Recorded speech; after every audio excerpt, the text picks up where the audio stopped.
이번 파트 중앙처리 장치 진행해 보도록 하겠습니다.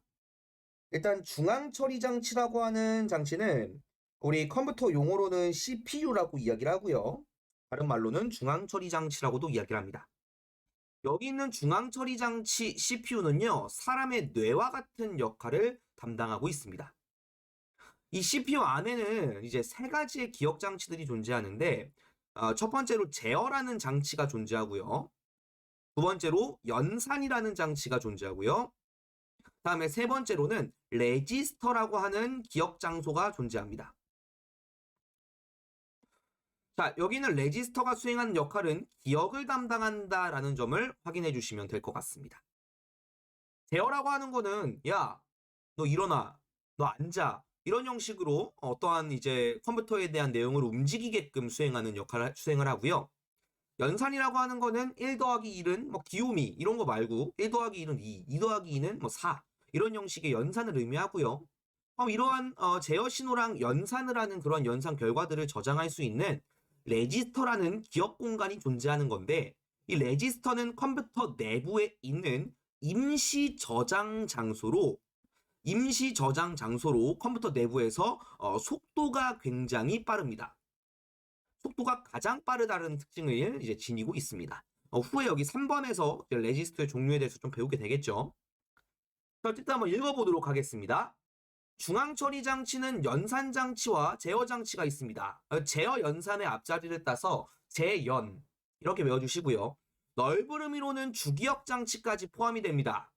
기억하는 장치도 포함이 되어 있고요.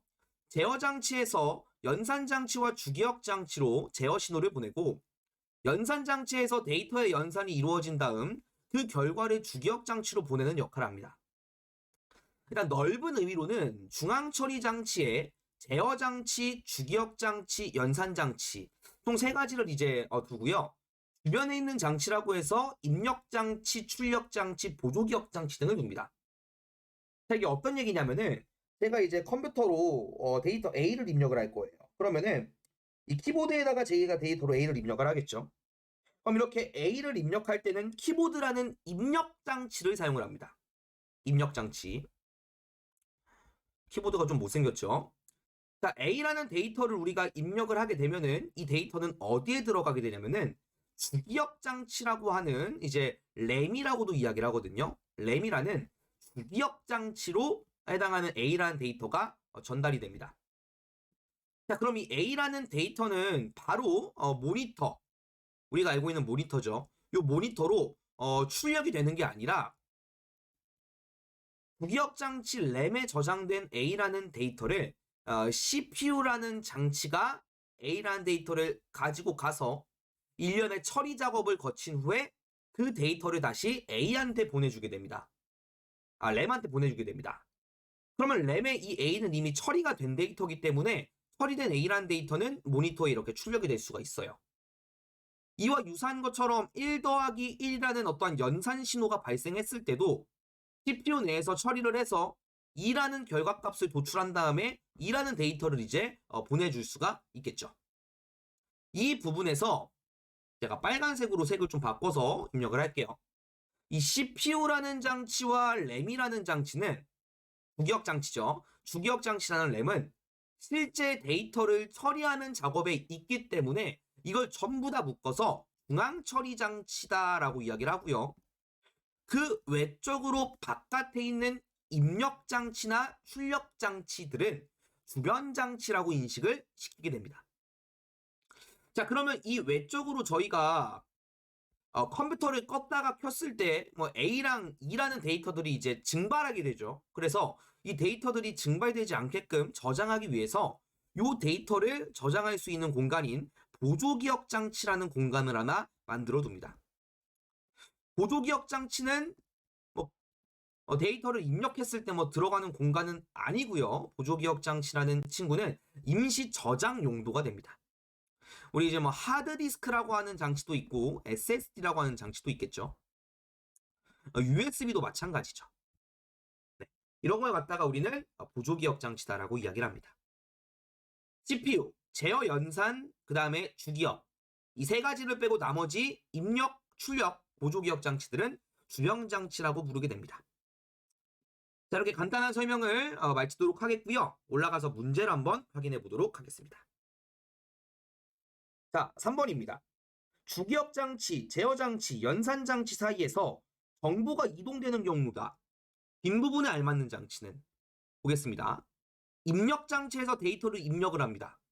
입력한 데이터는 어디에 들어가게 되냐면은 주기억 장치 안으로 들어가게 돼요. 주기억 장치 안에. 그러면 1번에 들어가야 될 거는 주기억 장치가 되는 거죠. 2번하고 4번은 첫 번째가 일치하지 않기 때문에 틀린 겁니다. 그럼 두 번째 한번 보도록 하겠습니다. 두 번째 같은 경우에 살짝 보니까 주기억에서 어떤 데이터를 보낸 다음에 결과를 뱉어냅니다. 자, 지금까지는 어떤 건지 잘 모르겠어요. 근데 3번으로 한번 가볼 건데 주기억 장치에 있는 어떠한 신호가 전달이 되고 그 다음에 여기 있는 3번이라는 장치에서는 제어라는 신호를 보내게 돼요.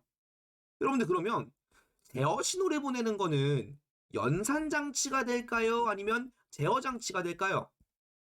당연히 제어 장치가 되겠죠. 3번에 들어가는 장치는 제어 장치가 들어가게 돼요. 그래서 3번부터 한번 보시면은 3번에 연산, 그 다음에 3번에 여기 제어가 들어가 있죠. 그럼 1번도 아닌 거잖아요. 정답은 3번이 되는 겁니다.